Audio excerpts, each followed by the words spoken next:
बात करता है इस आज कल की दुनिया में, तो लोग सोचते हैं कि एक मनोरंजन का साधन है, इसे सिर्फ मनोरंजन हो सकता है। परमात्मा की को नाम की कोई चीज तो हो नहीं सकती, सिर्फ मनोरंजन मात्र के लिए ठीक है। अब बुढ़े हो गए हमारे दादा दादी, तो ठीक है मंदिर में जाकर बैठे और अपने समय बिताए, एक अच्छा तरीका है। घर में बैठ के बहू को सताने से अच्छा है कि मंदिर में, इससे ज्यादा मंदिर का कोई अर्थ अपने यहाँ आजकल के जमाने में लोग लगा रहे।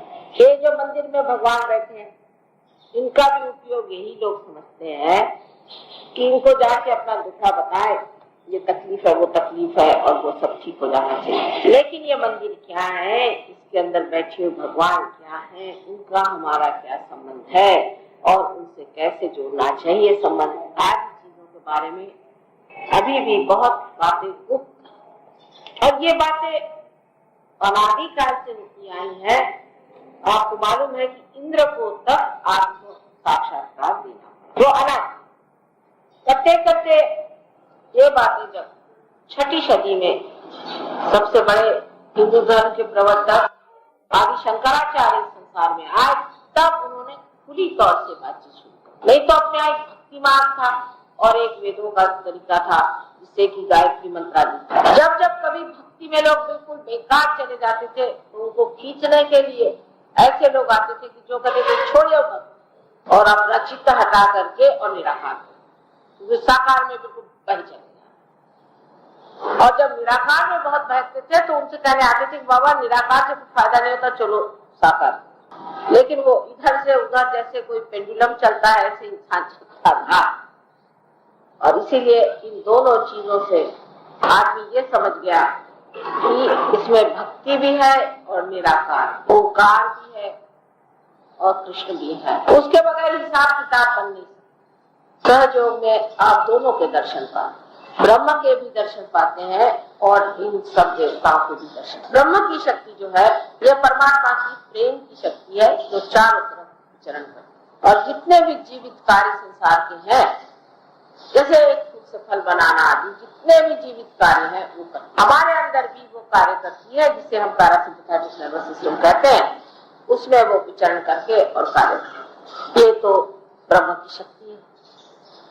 और इस शक्ति को जानने के लिए हमारे अंदर जो यंत्रणा परमात्मा ने की है, जो व्यवस्था परमात्मा ने की है, वो बहुत कमाल है। और इस यंत्रणा को करने के लिए उन्होंने हमारे उत्क्रांति में हमारे शरीर ही के अंदर अलग अलग देवताएं बिठाए, इन बच्चों को अलग अलग देवता बिठाए। सबसे पहले तो श्री गणेश बना। श्री गणेश पवित्रता, सारे संसार को पहले पवित्रता से भर। निराकार में कहें तो वो पवित्रता से भर दिया और साकार में कहें तो श्री गणेश बना। बातें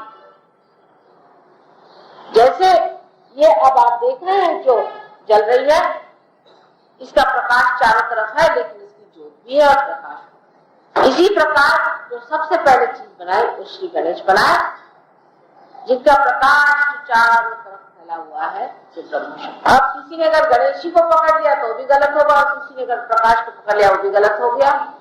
क्योंकि जैसे मैंने पहले मर्तबा बताया था कि पहले तो उन्होंने बात की कि कौन से फूल और फूल के अंदर शहद है, तो लोग फूलों से चिपक गए कि फूलों को खोजो, बकना शुरू हो गया सब, मतलब जबानी जमात से शब्द जालम, बहुत बातें करना शुरू कर दी। तो उन्होंने कहा कि भाई देखो ये फूल खोजने वाले जो है तो पगला रहे, फूलों की पूजा, फूलों के पीछे दौड़ना और शहद की बात ही नहीं करते। तो फिर उनका चलो भाई शहद की बात शुरू, सब जितने बड़े बड़े हो गए हैं वो हमारी भलाई के लिए ही, एक में से निकाल के दूसरे में से निकाल के इसमें ऐसा करके किसी तरह से अकल डाल। कभी निराकार की बात करो, पलख निरंजन की बात करो, और लख जो दिखाई दे वो उन्होंने बातचीत शुरू कर दी, पर वो भी बातचीत हो गई। शहद की भी बात करो और मधु की भी बात करो तो भी मधु पाइएगा कैसे? तो क्या होना चाहिए? आपको मधुकर होना चाहिए। आपको स्वयं बदलना पड़ेगा।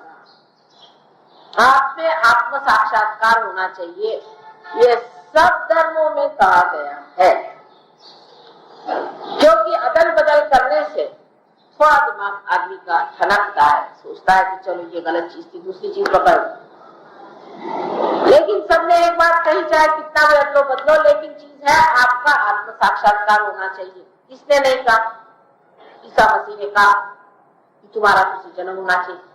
हिंदू धर्म में तो बिल्कुल ही मानी हुई चीज है कि भी जाए कि सब जाए, जो जिसका दूसरा जन्म होता वही ब्राह्मण होता, वही ब्रह्मों को जानता है, साफ साफ कहा हुआ। उसके तौर तरीके गलत लगाने से नहीं, पर सही बात में तो यही कहा। नानक साहब ने कहा कि अपने में खोजो, आपे को पहचाने बगैर आप परमात्मा को नहीं जान सकते, आत्मा को पाओ, उन्होंने यही कहा।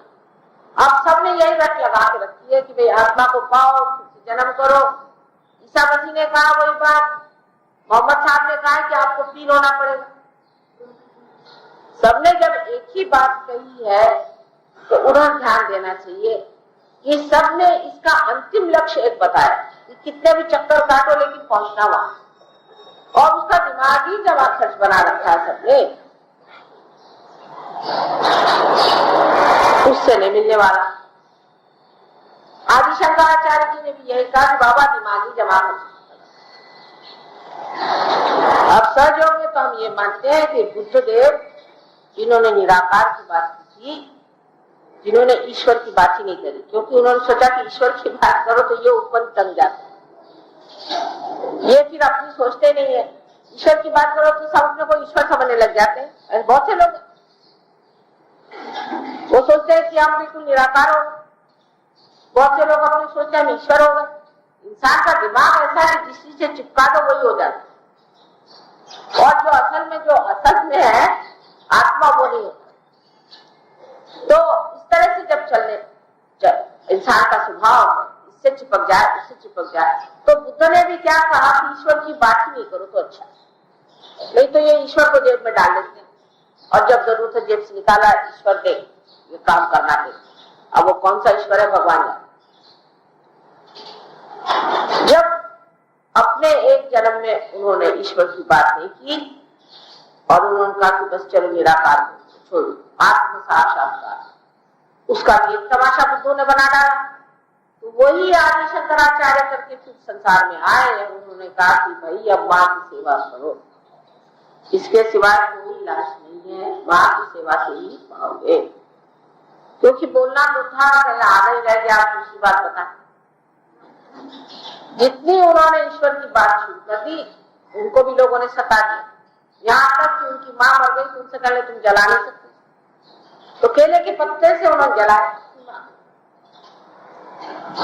इस प्रकार एक से एक अकलमंद लोग सबके साथ के उनको उठाए। अब तो दुनिया बदली नजर आती है, मेरे साथ ऐसी जाति कोई नहीं, एक तो जरूर बिगड़ते हैं, लेकिन इतनी जाति किसी ने नहीं की कि मुझे मारने के दौरान, ऐसा हाल नहीं। क्योंकि यही उन सब महानुभावों का उपकार मैं मानती हूँ, जिन्होंने आपको अदल बदल करा के समझा दिया कि ये नहीं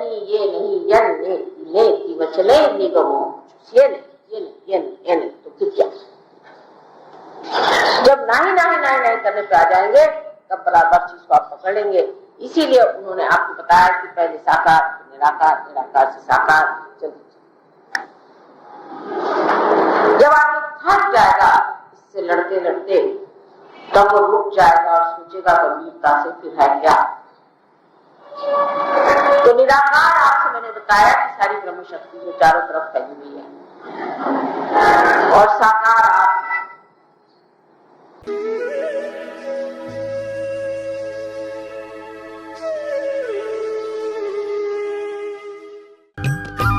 सब्सक्राइब कीजिए कुंडलनी जागरण को और प्रेस कीजिए बेल आइकन को, जिससे कि आपको मिल सके हमारी लेटेस्ट वीडियो सबसे पहले।